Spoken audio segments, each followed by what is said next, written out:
सर्वेभ्यो नमः। विद्वन्नदीव्रात सहस्रपूर्णं तथा सहस्रप्रभुरत्नपूर्णं वेदादिवाक्यार्थतरङ्गलोलं सभासमुद्रं प्रणमामि मूर्ध्ना। नमस्सभायै साध्यक्षायै कविकुलगुरु कालिदास संस्कृत विश्वविद्यालयः MIT स्कूल ऑफ वैदिक साइंस एवं इंडिक अकादमी इति एतेषां समन्वये अद्य आरभ्य दिनचतुष्टयं यावत् शास्त्रीय मेथोडोलॉजी इति विषये कार्यशाला आयोजिता वर्तते। अस्यां कार्यशालायां देशस्य विविधप्रदेशेभ्यः नाना विद्वांसः एवं प्रतिष्ठितवक्तारश्च समागताः वर्तन्ते। अद्य आरम्भकार्यक्रमे नागपुरस्य राष्ट्रीय विधि विश्वविद्यालयस्य नेशनल लॉ यूनिवर्सिटी इत्यस्य मान्याः कुलपतयः आचार्याः प्रोफेसर विजयेन्द्र कुमार सिंह महोदयाः समुपस्थिताः वर्तन्ते। एवं कविकुलगुरु कालिदास संस्कृत विश्वविद्यालयस्य मान्याः कुलगुरवः आचार्याः श्रीनिवास वरखेडी महोदयाः समुपस्थिताः वर्तन्ते। एवं MIT स्कूल ऑफ वैदिक साइंसेस इत्यस्य मान्याः संकायप्रमुखाः डॉक्टर साई सुसरला महोदयाः उपस्थिताः सन्ति। एतेषाम् एवं अभ्यागतानां समेषां इंडिक एकाडेमिक इत्यस्मात् देशस्य निर्देशकाः आचार्याः नागराज पातोरी महोदयाः समुपस्थिताः वर्तन्ते। एतेषां सर्वेषां हार्दं स्वागतं वितनोमि। इदानीं मान्यान् अनुरुन्धे दीपप्रज्वलनपूर्वकं कार्यक्रमस्य उद्घाटनं विदधतु इति। हरि ओम अग्निर्ज्योतिर्ज्योतिरग्निः स्वाहा सुवर्जो अज्योतिर्ज्योतिः सुवर्जाः स्वाहा अग्निर्वर्चो अज्योतिर्वर्चाः स्वाहा सुवर्जो अपरजो अज्योतिरपरचाः स्वाहा ज्योतिः सुवर्जाः सुवर्जो अज्योतिः स्वाहा चन्द्रमा मानसो जातश्चक्षुः सुवर्जो अजायत श्रोत्राद्वायुश्च प्राणश्च मुखादग्निराजायत अग्निर्ज्योतिखमान्द्रुकमो वर्चसवा वर्चसवान्ना सहस्रदा असि सहस्रायतवा।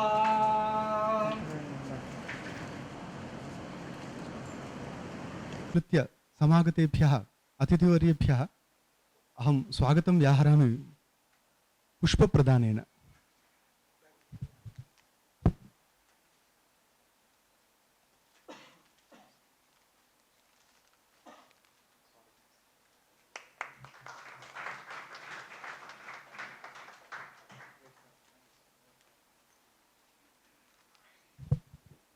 अस्माकं विश्वविद्यालयस्य माननीयाः कुलगुरवः श्रीनिवास वरखेडी महोदयाः एतत् प्रोटोकाल् सर तर्हि तेषां स्वागतं व्याहरामि।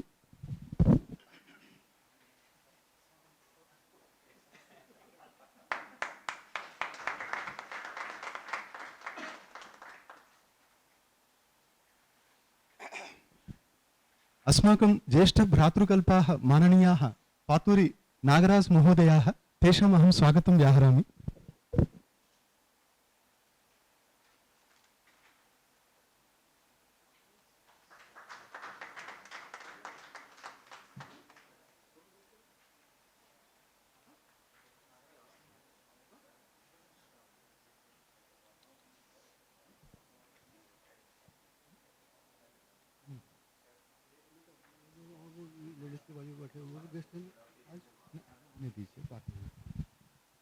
इदानीम् अस्माकमत्र अतिथिवर्याः आगताः गोपीनाथ महोदयाः तेषाम् अहं पुष्पगुच्छेन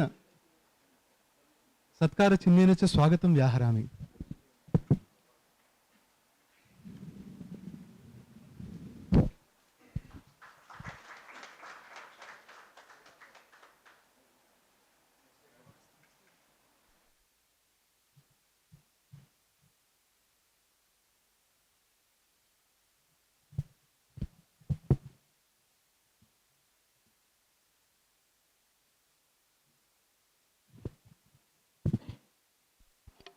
सम्प्रति कार्यशालायाः प्रास्ताविकं कथयितुम् अहं डॉक्टर साई सुसर्ला महोदयान् सम्प्रार्थये।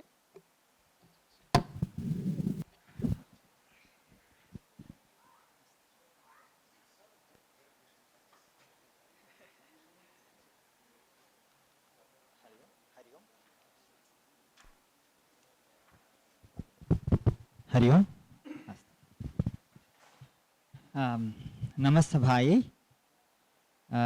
It's a pleasure to see so many showing interest in a topic that is weird with a very different name, Shastric Research Methodology Workshop.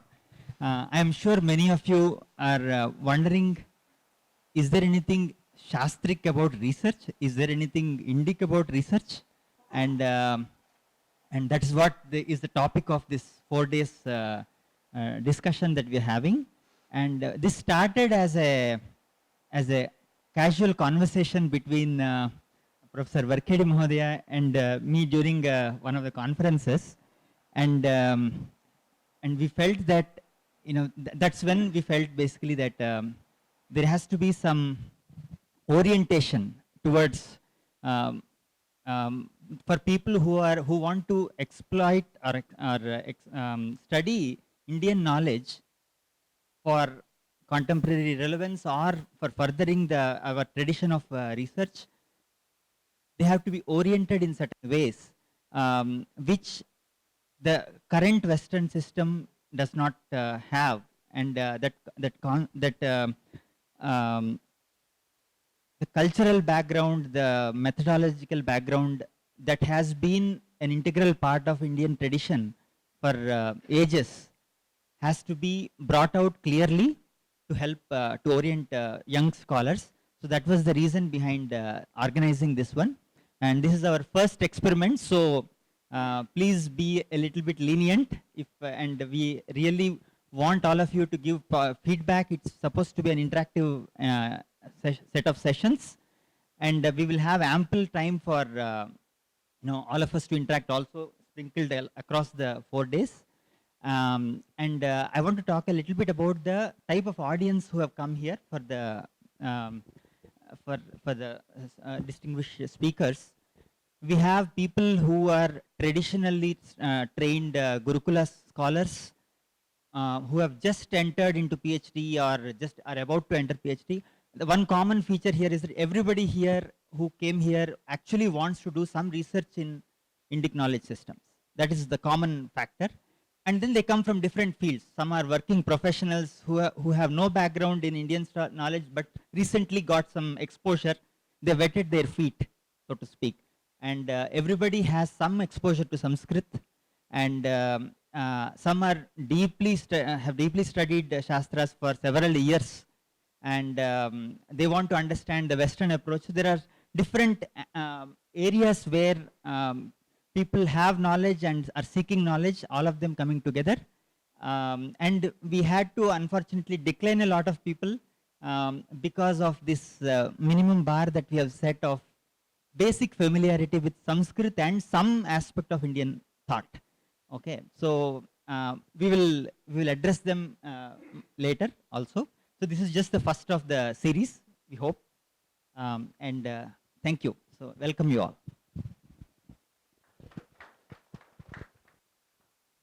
सम्प्रति माननीयानां परिचयं कारयितुम् अहं पेन्ना महोदयान् निवेदयामि। अत्र अस्माकं पुरतः विराजमानाः ये वक्तारः सन्ति इतः परमपि वक्ष्यन्ति दिनत्रये तेषां लघुपरिचयम् अहं दातुम् इच्छामि। Okay. Here, Honorable our Vice Chancellor Professor Vijayendra Kumar Singh. He specialized in family law, and he worked on Hindu law also, especially in the light of the commentary of Mine's commentary. And sir, he had obtained his PhD from UK. And another thing is, actually, he has got rich experience in law because he previously he worked in Gauhati as Vice Chancellor of the National Law University. Presently, he is Law University Vice Chancellor. And earlier, he also served the Nalsar Institute as Registrar also. And sir has, as I told you, profound experience in this field. And his contribution to Hindu law is immense because he himself knows the lacunae and the points to be added. Everything very often we discuss also. So I welcome sir, and our Honorable Vice Chancellor Professor Varkhedi sir. He is specialized in so many branches, and yeah, everybody, most of you know, but still I would like to introduce Varkhedi sir. He specialized in Nyaya Shastra, but along with that natural language processing also specialized, and he has got good command over the Vedanta philosophy, and he has been serving various institutes like simultaneously, because now he is in Chinmaya International University and Karnataka University, this Sanskrit University, and various national bodies also. And he has been serving in this particular field for so many years. Earlier he was director of Sanskrit Academy also, and actually it is his mind-born child that he had conceived the idea. So when we were together in the Canada also, so sir was discussing all these matters and he has conceived the idea and developed, and now it has materialized.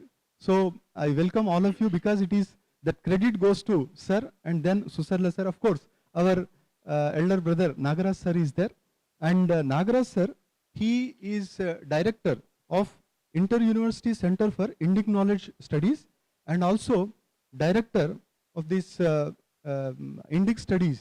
There is an institute, so director of that institute, and we have long association, maybe 30 years association, and I also learned from him.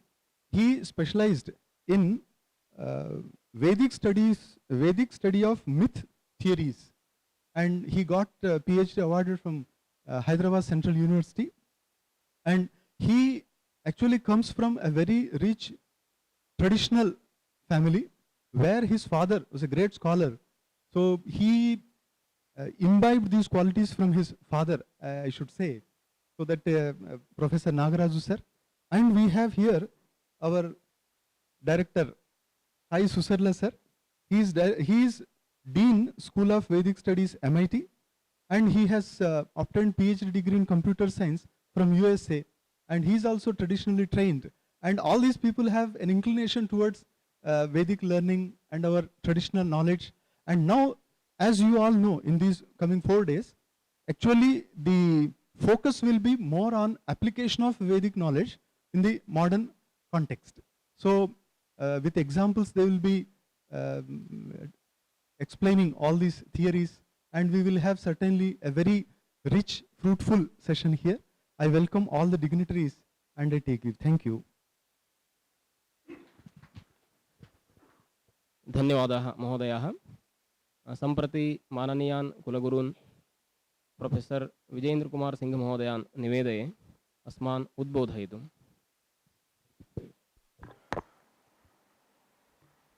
Good morning to all. Am I audible? Okay. So belated happy Dasara greetings to all of you. Honorable Vice Chancellor Professor Srinivas Varkhedi, Professor Nagaraj Putari, Professor Madhusudan, Dr. Sai Susarla, all the distinguished scholars present here. It's a kind of mismatch bringing a law scholar or law student into the real Sanskrit scholarship. So you can understand my fate. And when I have a senior scholars from the other universities throughout the country the task becomes little more difficult.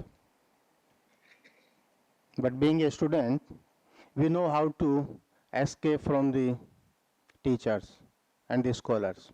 Hmm? That is the real experience. So for me, research is something different. And especially attaching with the, or connecting with the Sanskrit, which itself is a toughest jurisprudence in the whole world. Only the people, those who breathe Sanskrit, can understand. Because it has a lot of colors in Sanskrit itself. But for me, as a student of law, Sanskrit is not a language, it's my Sanskriti. It's a tradition, it's a culture, it's a living style. Because when we think about understanding a law, the law, or legal principles, we always look at towards the West. And we try to understand the Western jurisprudence, supposed to be a philosophy of law. But when traditions are discussed, values are thought of, even the West look at the East. And that is the impetus we have, being a student of Sanskrit, who lives with Sanskrit, breathe in Sanskrit, all the time take bath in Sanskrit. Sanskrit, it has a ancient old roots. It has not only given how the life of a man or a human being to be regulated inside and outside, informally or formally, but Sanskrit teaches everything, before the birth, even after the death. And when the West realizes, they come to this planet of Earth, and the JDM Direct is the best example, coming to India, learning Sanskrit, writing Hindu law into 4 volumes, essays in classical and modern Hindu law written by JDM Direct, who was not an Indian. Like Dr.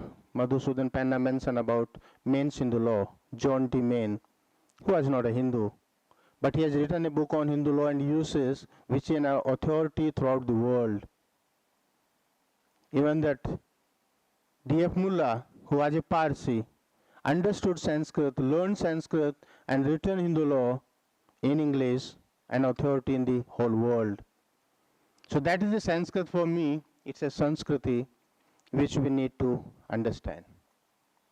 While talking about the research, I always share with my students, I said even I don't know what does it mean, but I know one thing.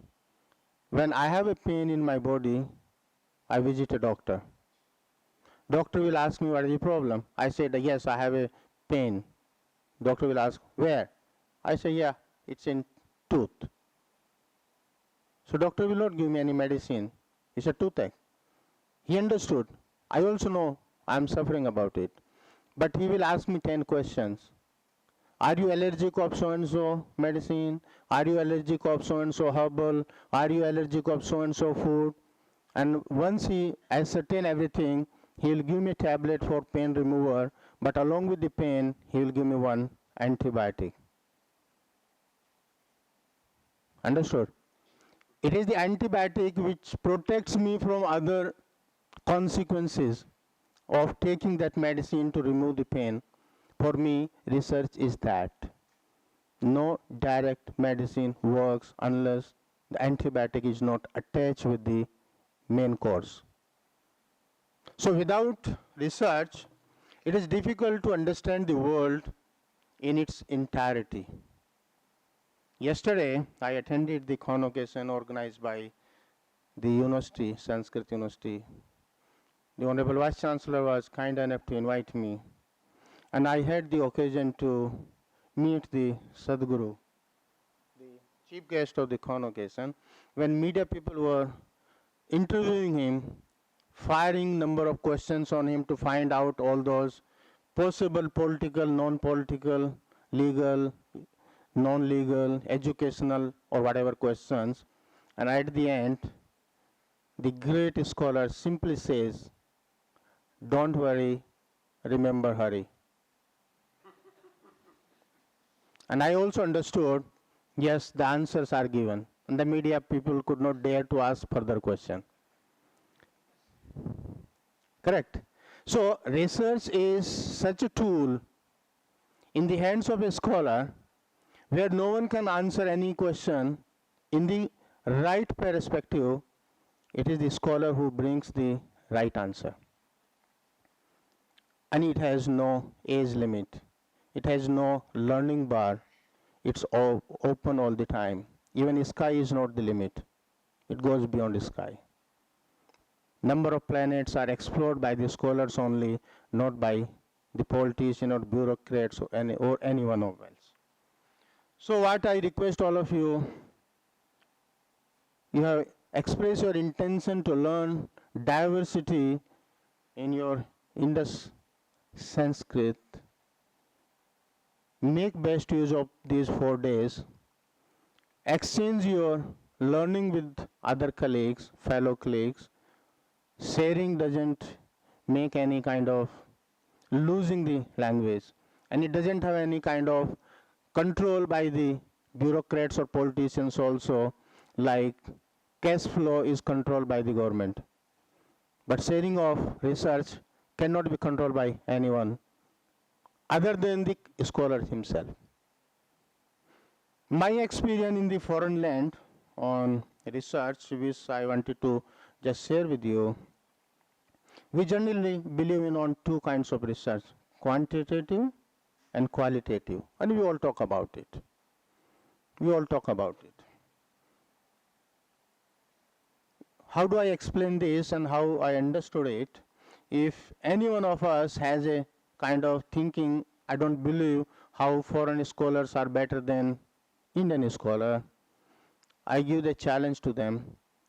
Take 5 papers of your choice in the area of your research of Indian scholars and take randomly 5 papers of foreign scholars. And look at these 10 papers parallelly. In the foreign research papers, you will see the maximum acknowledgement, whether in the form of a footnote or endnote or reference or whatever. And look at those 5 papers in hand of by the Indian scholars, you will see the minimum acknowledgements. And there lies the answer. Because we Indian do not disclose our research, we don't recognize the great scholars or the people those who have already done research in that area, and we hide the acknowledgements. Whereas the foreign scholars, they try to justify their argument on the point by number of acknowledgements. And there lies the scholarship. So let us be very honest, academic, research-oriented people. As being a human being is difficult, at the same time, being an honest scholar is difficult. So let us be very honest scholar. Focus on quantitative research rather qualitative research. Because the scheme of UGC or these other regulators of API, everybody is after number game. Even paid journals are available in the market. Let us not bother about that. You focus on your quality. You do not know your one paper may change the entire policy of the government, policy of the lawmakers, thinking of the people. Because nowadays in virtual world, what you write is available to everyone. Because this artificial intelligentsia has given a impetus to the research. At the same time, it is helping the research scholar to get their acknowledgement back. So kindly focus on qualitative research rather than going after the quantitative research. I have my own experience being with the Sanskrit University or Sanskrit as a language and Sanskriti. When I was doing my PhD thesis, I got stuck somewhere. There was a text of Vasistha. Na tvekam putram dadyat. My research was on adoption. To identify the proper meaning of the text, I was advised by my teacher, go to Gurukul Kangdi, there is a Vedic department, sit there, and my teacher gave me reference of 2 professors there. You will not believe, more than a month I was in that department. I tried to explore the maximum and learn the maximum from there, and then I came out with that research. I could please my teacher. And because of that original reading of those literature could give me a confidence to pursue my career in academics itself. And whatever I am today is because of that original reading of the scriptures. So I wish you all the best. I thank the Honorable Vice Chancellor for inviting me to this program. It's a great learning for me also. And both the universities are planning to explore the common areas where the language can play a major role in administration of justice system. And I also have a young scholar from my university sitting here, Ms. Ila Mohodaya, who is doing research within having interface with Shastri contours and administration of justice system, because it was the scholars of Sanskrit from Banaras who argued the traditionals and interpreted the text of the Vedic text before the Privy Council, and those landmark judgments of the Privy Councils are the still authority in the modern India. Even the lawmakers could not dare to codify the entire Hindu law. We are still governed by the interpretation given by those Sanskrit scholars of Banaras submitted before the Privy Council. So Ms. Mohodaya is trying to explore those contours, and I'm sure both the universities will have many more joint programs, whether it's a certificate or PhD diploma or maybe something more than that. So I wish you all the best and hope in the city of Nagpur you will be comfortable for next 4 days. And if I can be any help to the Honorable Vice Chancellor, I'll be happy to extend on behalf of my university. Thank you very much. Thanks a lot.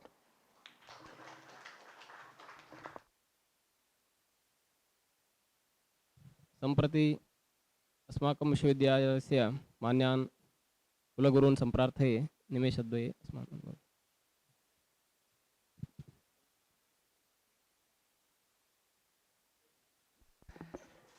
I thank you very much, sir, for coming here, and thanks are due to all people from different disciplines, different cities.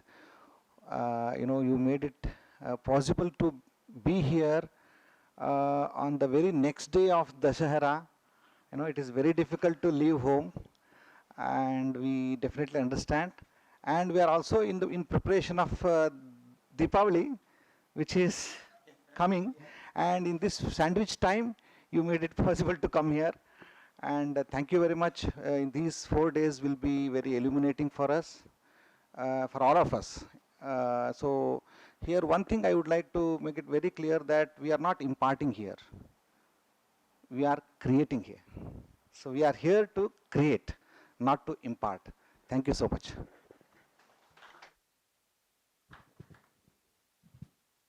I thank the dignitaries here, especially our Vice Chancellor Sir, Professor Vijayendra Kumar Sir, Professor Varkhedi Sir, and Professor Nagaraj Sir. Now I request Sai Sir to give an idea about the sessions, today's session, afternoon session, and tomorrow onwards the lecture schedule. Please, Sai Sir.